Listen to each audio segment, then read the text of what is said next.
Subscribe for daily IELTS material.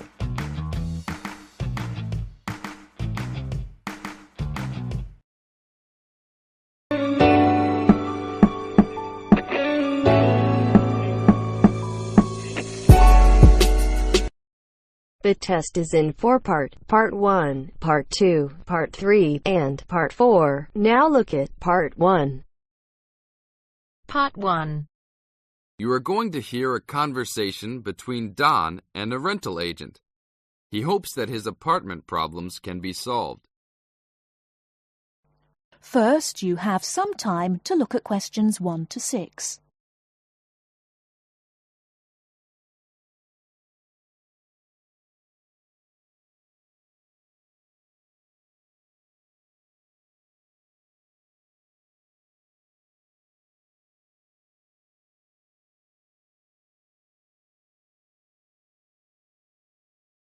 We shall begin.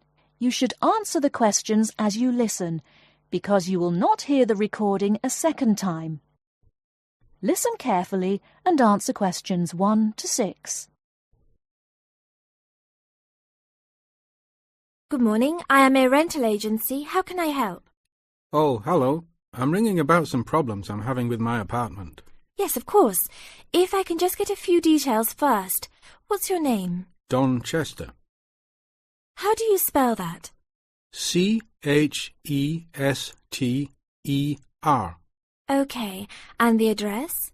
Apartment 4, 18 Ruby Lane. Ruby Lane. And that's in... In Newbridge. Oh, yes. I know the one. Could I ask how long is the lease? It's for a year. And you moved in on... Last week. On 24th May. Good, thanks. Now, what are the problems you found? Well, nothing too serious, you know, but a few things that have been building up over a few days. Yes, of course. Well, the first thing is the fridge. The seal on the door is decayed, and we have a small child and need to keep milk cool, so we need to get that done straight away. Okay, that's the fridge for immediate repair. And then there's a little problem with the gas water heater. Uh-huh. The switch is broken. Right. It's not serious and we can still use it. But if you can send somebody over in the next couple of weeks or so, that'd be great. Okay, I've got that. Then we're worried about the front windows. Are they broken? No, but there are no blinds on them. And you know, with privacy these days... And when would you like those done? Oh, it's not really urgent. But there are only thin curtains on the windows, and people are walking past. Yes, we'll have those done for you by next week, don't worry.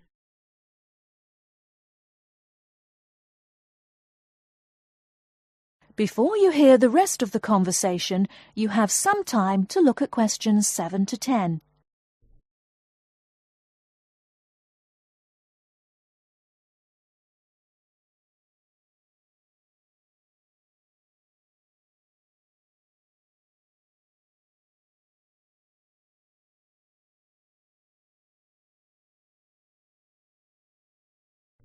Now listen and answer questions 7 to 10. There are only thin curtains on the windows, and people are walking past. Yes, we'll have those done for you by next week, don't worry.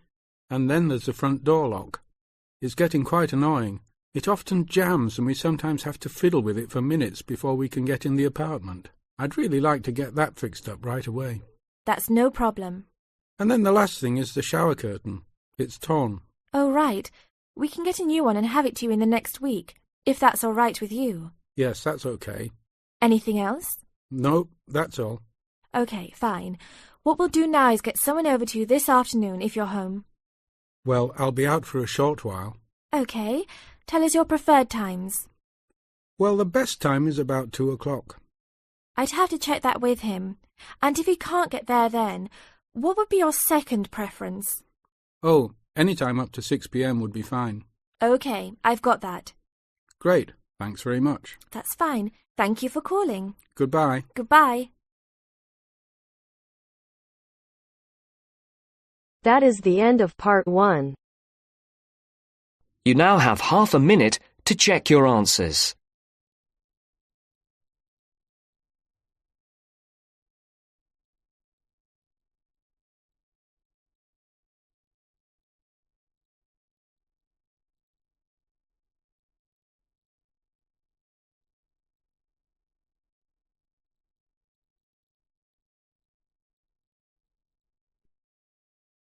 Now turns to Part 2. Part 2. First, you have some time to look at questions 11 to 16.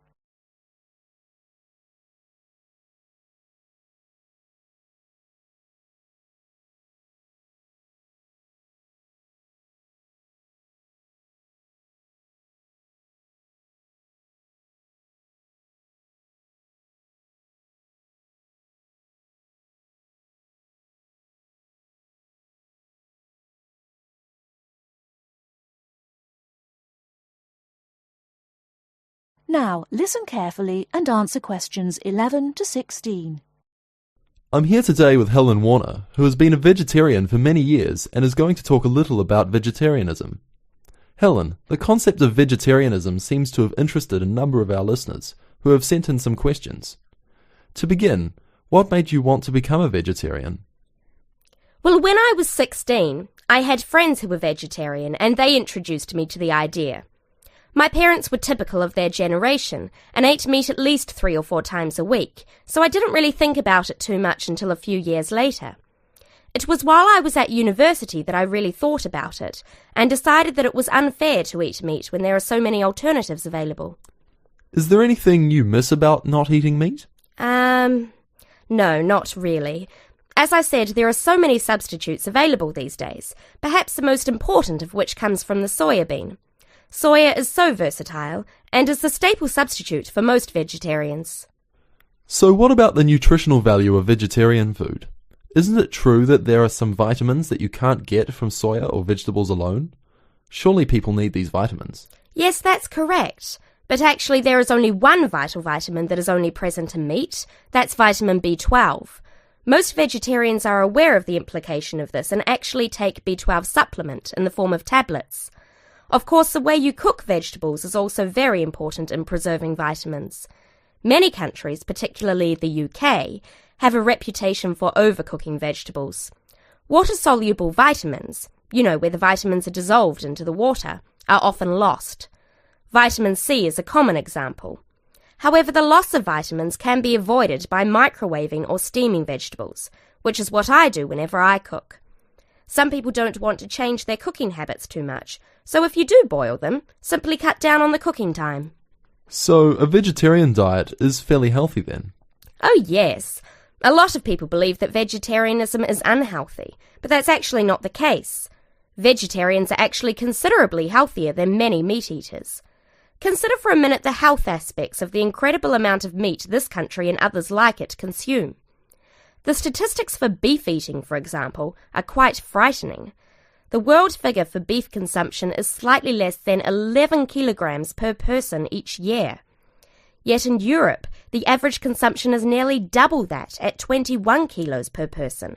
And in the USA, it is even worse, with the average person eating 44 kilograms of beef every year.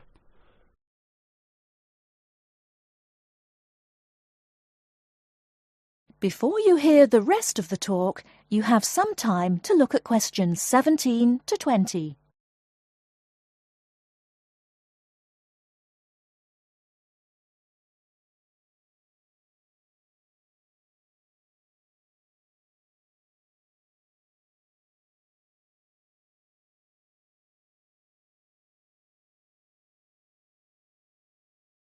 Now listen and answer questions 17 to 20. So are you suggesting that people stop eating meat altogether and everyone adopts a vegetarian lifestyle? No, not at all. Even in the healthiest diets, there is still a place for meat, but it should be eaten in moderation. Many nutritionists think of foods in terms of a pyramid, with the foods we can eat relatively freely at the bottom and the foods we should carefully restrict at the top. The majority of our diet should be composed of cereals, which would go on the bottom row of the pyramid. In this category could also be included such things as rice and pasta. Next, a good diet is followed by a roughly equal amount of vegetables and fruit.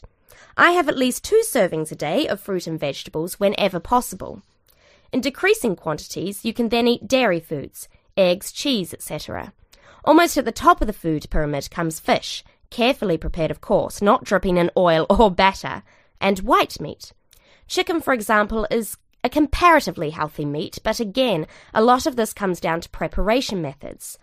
Right at the top of the pyramid come the ingredients of far too many Western meals, red meat and potatoes. It is particularly in that area that I would suggest moderation.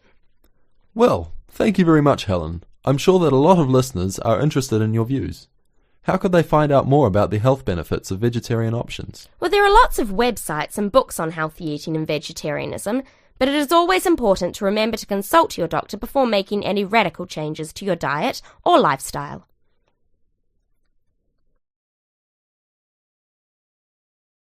That is the end of part 2. You now have half a minute to check your answers.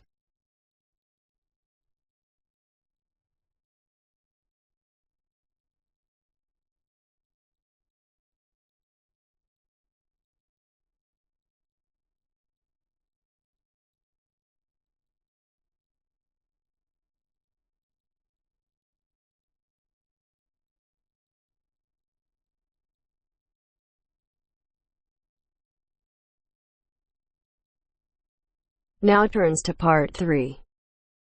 Part 3. Now turns to part 3. Part 3.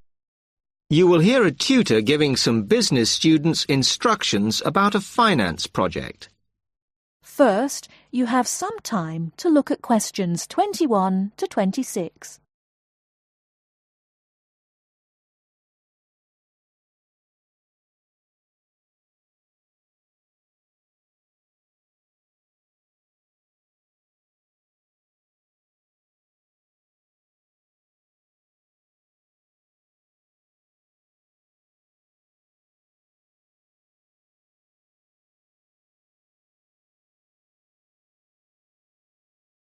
Now listen carefully and answer questions 21 to 26.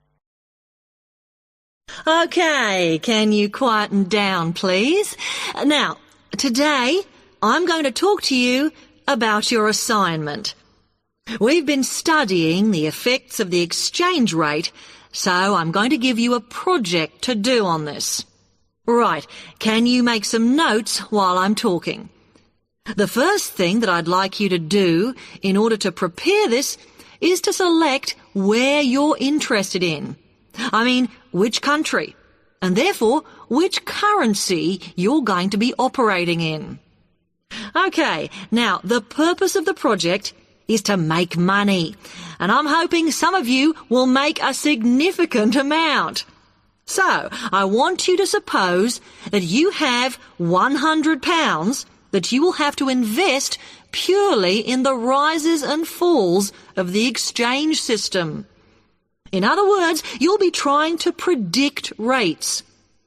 This is a project that you'll be doing together, but before you work together, you'll have to go off and research what you need to know about the economy of that country and how well it's doing or is expected to do in the near future.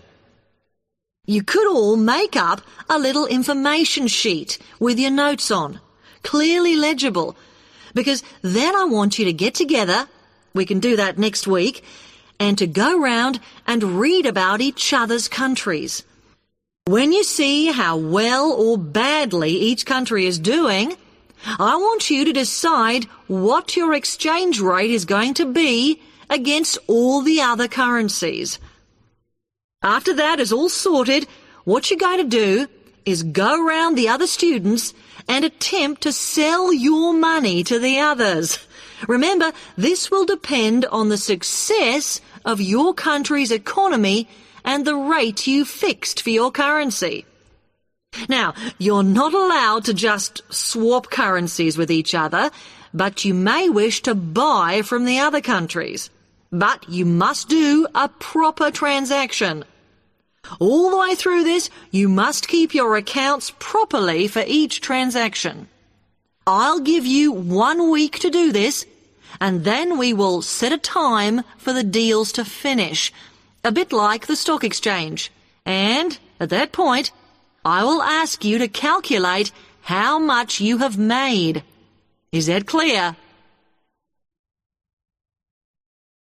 Before you hear the rest of the talk, you have some time to look at questions 27 to 30.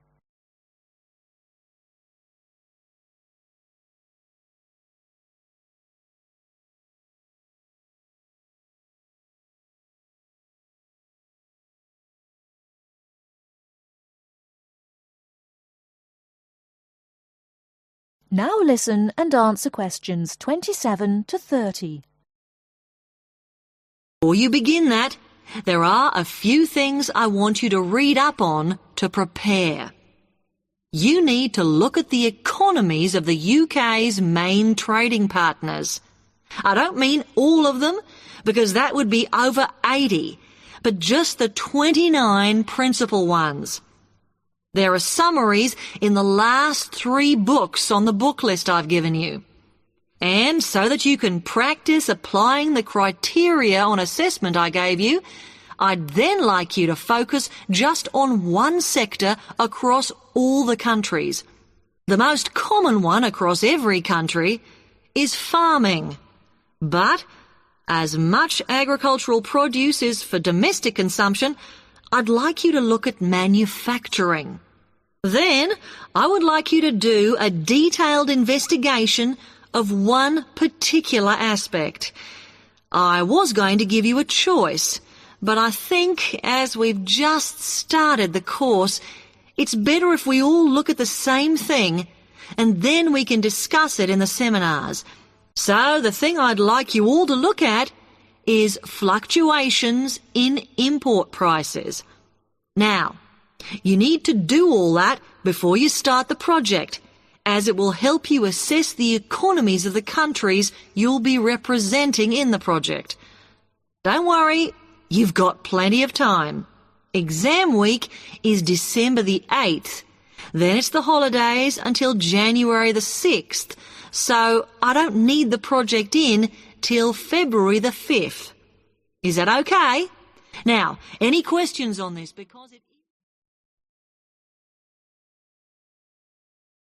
That is the end of part 3. You now have half a minute to check your answers.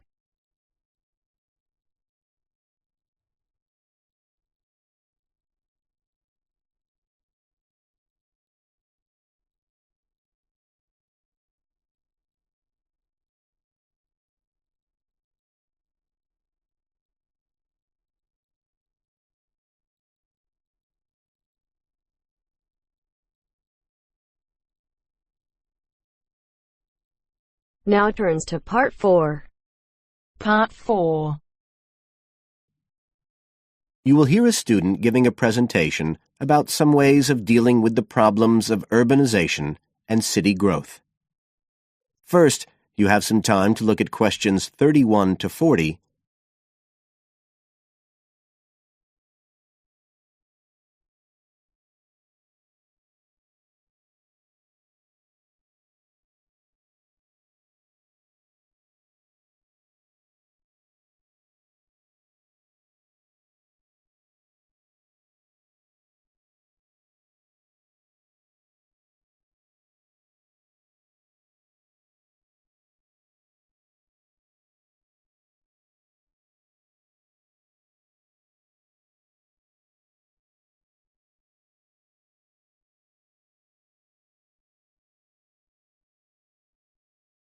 Now listen carefully and answer questions 31 to 40.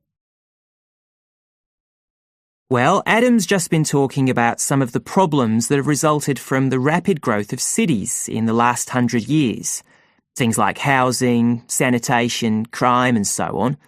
For my presentation, I'd like to look at some examples of what cities are doing to try to solve some of these problems. As part of its Healthy City program, the World Health Organization, the WHO, has come up with a set of criteria for a healthy city. The WHO says that, amongst other things, a healthy city must provide a clean environment which is also safe. It mustn't be dirty or dangerous for its inhabitants. As well as that, the WHO says a healthy city has got to be able to satisfy its inhabitants' basic needs. That's all its inhabitants, not just the rich ones or the ones with jobs, everyone who lives there. A third criterion, is that it's got to have health services which can be used by all the inhabitants and which they can access easily. The final point's to do with local government. The WHO says this is something that the whole community should be involved in, not just a few powerful politicians or businessmen. So, a healthy city is not just a matter of avoiding illness, that sort of healthiness. It's the way that the whole city works together for the benefit of its population. Okay, so what I'd like to do now is to look at some projects in different cities around the world where cities have tried to meet these criteria, to make their cities healthy ones.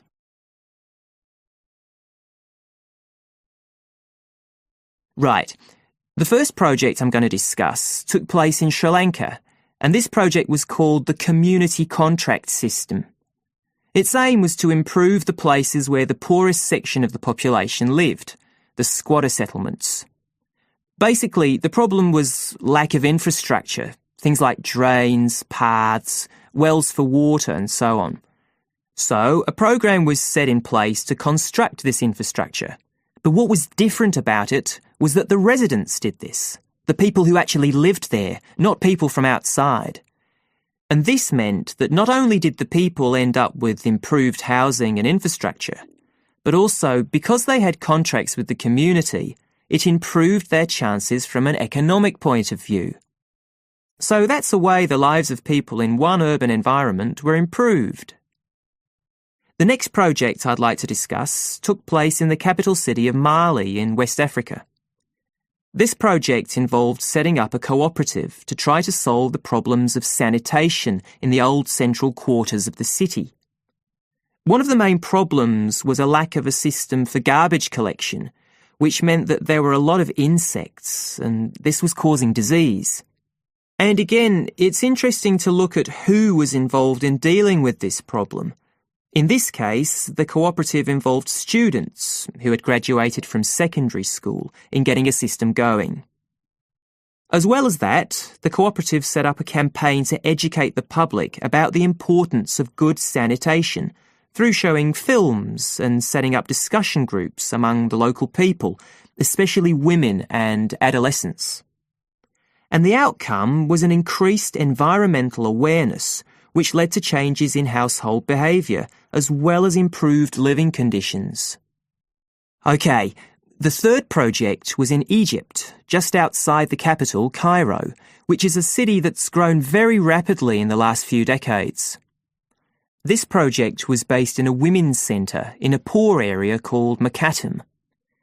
The aim of the project was to support girls, young women from the area from poor families. So these were women who had no education. They'd never been to school, so they were totally illiterate, and they had no chance of getting jobs.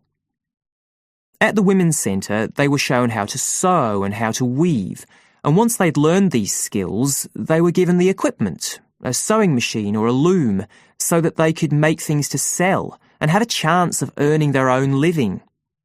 And this project has meant that these young women have greater status in the community, but as well as that, they can enjoy a better quality of life. So I don't think the problem is that cities are bad. This world and its cities have the resources to provide for the population that lives there. What it takes is a stronger will and a better distribution of resources.